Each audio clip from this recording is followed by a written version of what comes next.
15 пәтерге бір дәретхана. Бұл Астанадағы жатақхана үлгісінде салынған үйлердегі жағдай.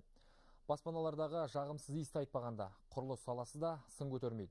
Елорда тұрғындарының шағымын тілшіміз тыңдап қайтты. Астанадағы Досмұхамедұлы көшесіндегі қос бірдей жатақхана тұрғындары жан төзгісіз жағдайда өмір сүруде. Бүгінде бұл баспанаға 2 жыл бұрын тұрғын үй коммуналдық шаруашылығын жаңғыртудың 2011-2020 жылдарға арналған мемлекеттік бағдарламасы аясында 100 миллион теңгеге күрделі жөндеу жүргізілді дегенге ешкім сенбес. Тұрғындардың айтуынша құрылыс жұмыстары сапасыз жүргізілген. Салды ғой, сол плиткасын бәрі құлап жатыр ғой. Он бәрі просто вот эти есіктер қойды дешевый, картонные. У нас теперь вот это нам бәрі ақты 5-ші этаждан. Вот эти двери набухли, в туалете двери у нас не закрываются. Біз унитазға отырамыз и держим дверь, чтобы никто не зашел. Алайда әкімдік өкілдері бұған қарсы пікір айтады. Тұрғындар жөндеу жұмыстарын бақылауында ұстаған. Тіпті олардың қолдарында оны қабылдап алғандықтары туралы құжаттар да бар. Никто не принимал. Қабылдау актісіне қол қойған адамдардың ешқайсысын білмейміз. Бұл үйде тұрмайды олар. Жөндеу жұмыстарына келісім алу үшін тұрғындардың келісімін 70%-ға толтыру үшін тіпті 3 жыл бұрын қайтыс болған адамдардың қолын өздері қойып қойған.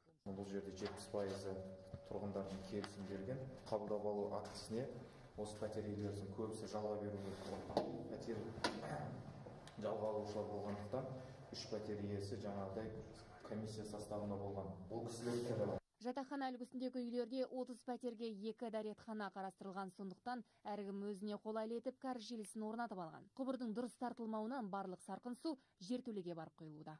Иістеген сасық невозможно ғой жүруге. Мынау қыста жазда мына жерден өтудің өзі дейтіндер ішке өзіңнің комнатаңа кіргенше сасықтың иісінен мына аузың жұмыс барасың. Қазір жертөледе жөн жобасыз тартылған құбырмен борсыған судан аяқ алып жүру қиын.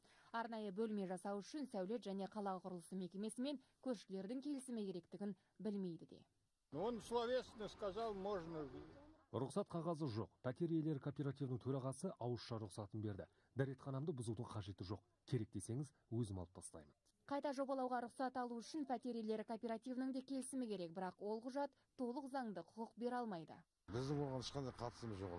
Жаңағы үйлеріне не қылған, ол өздерінің үйлерінің меншікті, өздері қалай болса солай. Оңайлық болса болды 13 квадрат метрге. Дәретхана жоқ, бізден рұқсат берілмейді. Аслында ол жерге байланысты әкімдіктің тарапынан қазір техникалық шешімді әзірлеу барысында нақты жоба сметалық құжаттама әзірлеуі тиіс. Сондықтан бұл мәселе қолға алынып, алдағы көктем айынан бастап тиісті қаржысы салынып шешіледі деген ойымыз бар.